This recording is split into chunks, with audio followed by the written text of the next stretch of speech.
Hi, what's up, worldwide family? Jimmy Flips back at it again. Thank you so much for joining. Welcome back to the channel. If you're new, thank you for showing up. I am a reseller, a domestic arbitrage merchant. I buy, sell, flip things for a profit on marketplaces like eBay, Amazon, and my personal favorite, www.jamestowntrading.com. That being said, I do have a few packages going out, so I want to send some thanks to Connors, Medea, and oh goodness, Pennsylvania, Ephrata, I don't know.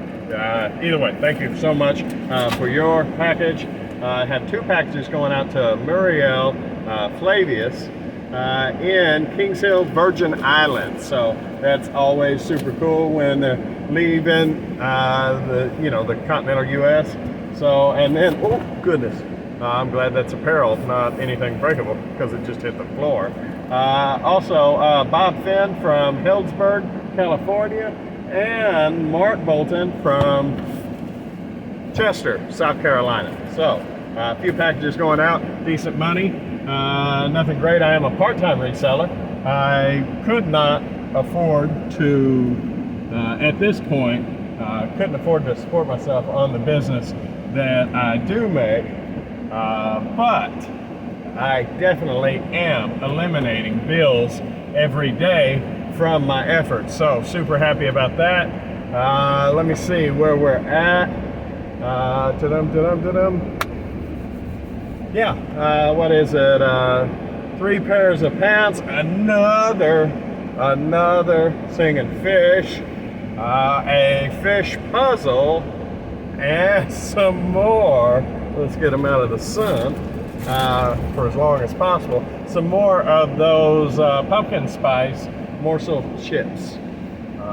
So those morsel chips are turning out to be a decent thing as the temperatures cool off. I know I held up all year long from Christmas.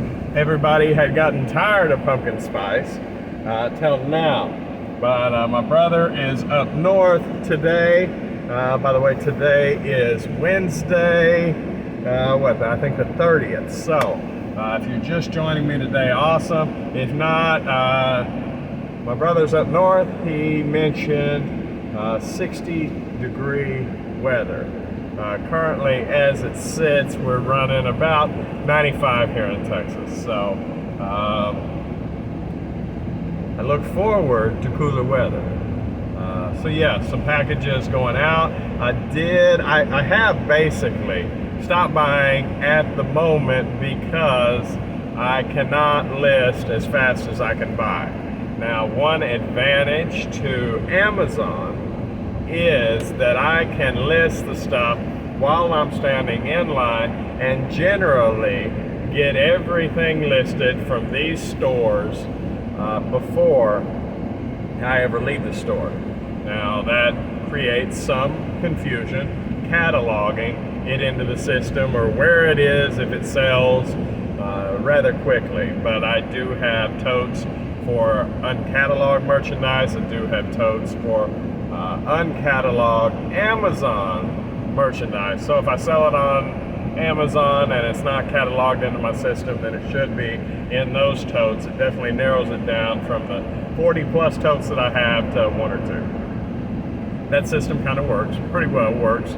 Haven't really lost anything. Unfortunately, it makes it where I know for a fact that I have a set of knives on the bottom of this mountain that I haven't totally got through, that I've had listed for about a month, and it still hadn't made it out of the truck. Now, if it sells, I know where it's at. This is like the 3rd uncatalogued Amazon tote. However, back to my original point being that I have pretty well stopped buying so I can catalog the rest of my merchandise. The pile, the death pile, the money pile, however you want to call it, is getting to the point that I have too much money tied up that's not working for me. And it's not that the money amount scares me, it's that I want my money in play, right? And by just leaving it in a pile indefinitely, it's not doing anything. Might as well have it invested in the stock. Well, normally should have it invested in the stock market, but I do enough of that as it is. I don't need, this money is a separate gig. So I want my money in play. I need it in play, and when I consistently have stuff that's not listed in my pile, it's not working for me, and I want my money to work for me. This is a business. Now that being said, when there are things that pop up that would make me more profit than I'm generally used to, I still am buying those things. Case in point, yesterday I did my walkthrough, and the terms of acceptability have risen, or whatever. My standards have rose to the extent it used to be, hey, any money's good money, and then I buy all this stuff, and the pile gets bigger. And then it's, if I'm not at least making $5 off of an item, or excuse me, I don't mean item, I mean SKU, then I don't buy it. And then it got to, if I'm not making $10 off of a SKU, then I'm not messing with it. That way it slows what I buy and makes what I buy more profitable. When it does sell, it's a good thing. Anyway, now it's up, at least, I've got to make at least $20 off of a SKU, not a particular unit, but a SKU, So yesterday, I did run across some different apparel that was going to make me, it's actually 5 units. I should profit. In the past, I have profited about $15 per unit. So out of the whole store, I was able, rather than spend an hour scanning and yada yada, which you can spend far more time in a store scanning than that.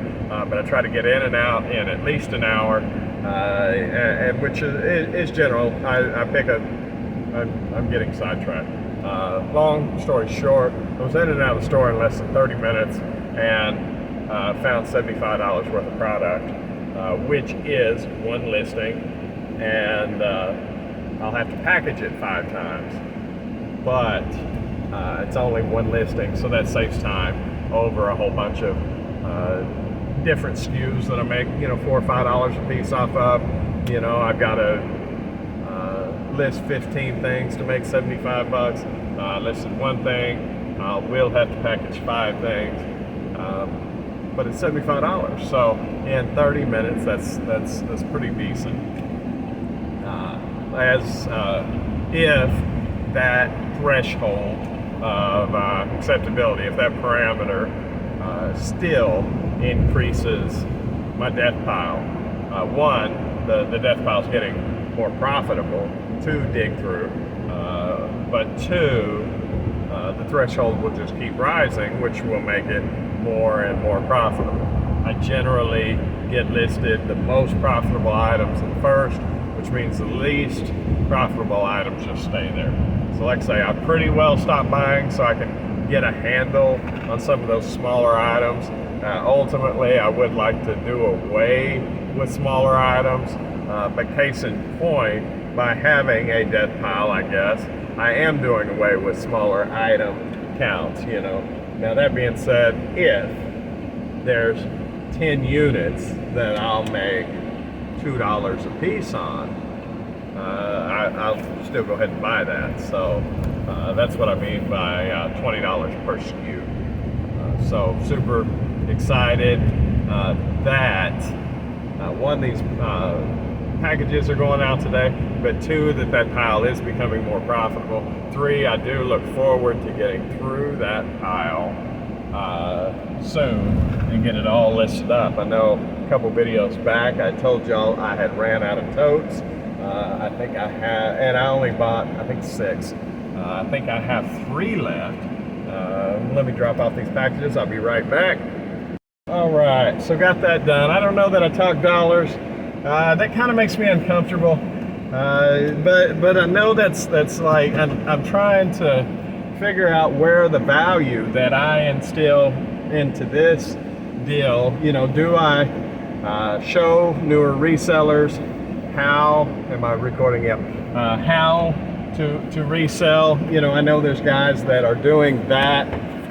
Do I share what I sell, because that shows resellers new resellers, what is possible. You know, I know some people that go into stores and show exactly what they buy. I know that creates, and they've said, you know, case in point, Richie Hustles, which I do watch, and I like your content, by the way. That being said, you know, I know that he has said that he runs into problems with price tanking, and I feel that that's in direct result from people watching his videos, going out and buying his things that he has found, that he has spent the time to find that are profitable. Then he shares those on his channel. More people buy them, the competition gets stronger, and then boom, the profitability of those items either lags, you know, it takes longer to get your money out of them, you know, or, you know, whatever, it creates difficulty. So I'm trying to find the balance of that. Now recently, apparently he started charging for that play-by-play stuff, and maybe, you know, that, I mean, I see that on a, you know, as a avenue to change that, especially with his talk to, what is it, text to speak app that he's got going on there. I don't know a whole lot about it, but I did see him make like $100 off of tips from viewers in his hour-long program, which was pretty cool to see that work. So, you know, I don't think, one, I don't have the viewers for that. I don't think that I would consider that. But, you know, he has a full-time reselling business. So the way he does business and the way I do it are different. But long story short, I don't know where, and he blows my numbers out of the water. I'm not trying to compete from the get-go. I'm just, you know, one reseller in general that does it that way. I see the problems that how he does that particular thing, how it affects his profitability. You know, but obviously he's making profit off of YouTube. And very smart guy, making tons of money doing what I want to do full time. He's doing the darn thing, and you know, super cool. Now that being said, you know, there's people that pull their videos and talk about the stuff, you know, and I find that content enjoyable. It's not necessarily valuable, but it's white noise while I'm working, and I do enjoy the fact that they share a part of their life with the YouTube community, you know, me included. I think, in all honesty, that's probably where I'm settling, and I don't mean settling like I'm giving up for less. What I mean by, I think that's where my content is directed, focused at the moment. But I do look forward to creating value as opportunities do arise, and maybe it's a mixture of those two. You know, I know that like Commonwealth Picker, he not only shows what he picks, but you know, the vintage stuff has really opened my eyes on the possibility of some things where with his content, because his items are so unique, you know, it's not like you can run to the store and buy 20 units. You know, I can understand how him putting out the information doesn't directly affect him, or if it does, it's on a fraction of the scale of some of the other ones that I spoke of, you know, but at the same time, they generally are individual listings. You know, I seen him sell a pair of dolls for $400 the other day, which, I mean, $2, $400, I think he had 85 bucks into it. Not to say there's not actual money. I've seen his daily sales running $1,700, $1,800, far exceeds anything that I'm doing. And I know that he has help listing. I know that there's several listing teams, you know, Ginger Marvin, NC Flipper has his wife helping, Commonwealth Picker has his wife and half of his family, no. But I mean, you know, they got the homeschool hustler channel. They got quite a few things going. They're busy, productive people, but it's more than one person. That's what I'm saying. So I don't know where my comfortability lies in all this. I think with just a couple viewers I have, I let the chips fall where they may and do my best to be transparent about everything. Long story short, profit from those few sales, those 3 pairs of pants, the 2 packages going to the Virgin Islands, that was one sale that I roughly made $30 on. 3 pairs of pants, $10 profit on each. That's 30 bucks. The fish I made right at 15. I want to talk about both of those here in a second. The fish puzzle I made about $3.50 off of. I have made more off of that one, but I bought many of those and I was down to 2. My wife's calling. Baby, you're gonna have to wait. So that being said, I guess she can send me a message and I can read it, because if I click on her, the video ends. Anyway, long story short, back to the fish. I made like $3.50 on it. I have made more. However, I'm ready for those to go. I've had them almost a year. I've got one left. They have all been profitable. And it's no more than sticking a box in a bag and sticking a label on it. Super happy about that. I've only got like $4 into those, so to make $3.50 on them in a year, roughly 90% ROI in a period of a year. Super cool ability, and on some I've made double that. So happy about that. The morsel chips, I'm in them for 2. By the time fees and postage and everything, I make about $1.50 to $1.80, depending on what part of the country they're in. So roughly $50 for the day for the last 24 hours. And if I can do that every day, a month, that in itself is $1,500 a month. And I do believe, although that's not enough to survive necessarily, it's getting very close to being able to survive.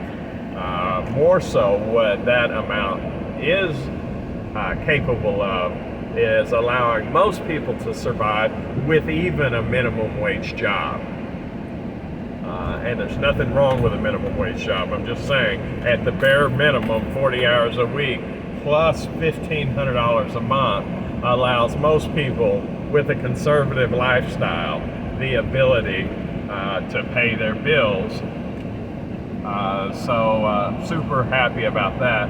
For me, what it allows me to do, since I currently don't use the money for profit, is to build the business in a spectacular way. That way, 3, 4, 5, 10 years from now, maybe my name will be up next to, why not, be up next to Walmart and eBay and stuff like that. That's the goal, right? I mean, that's where we all want, that's where I want to be. I do want to be the next Bezos. I do want to be all of that. I do want to be the next Sam Walton, or you name it. And you never get there if you don't try. So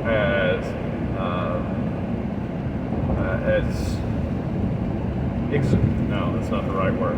As huge of a goal as that is, that's where I am directed. That's where I'm focused, and we'll see where I get. What I do know is the numbers are almost in for August this year. Today's the 30th. After close of business tomorrow, I will have the final totals for August, and I know for a fact that I've blown them out of the water.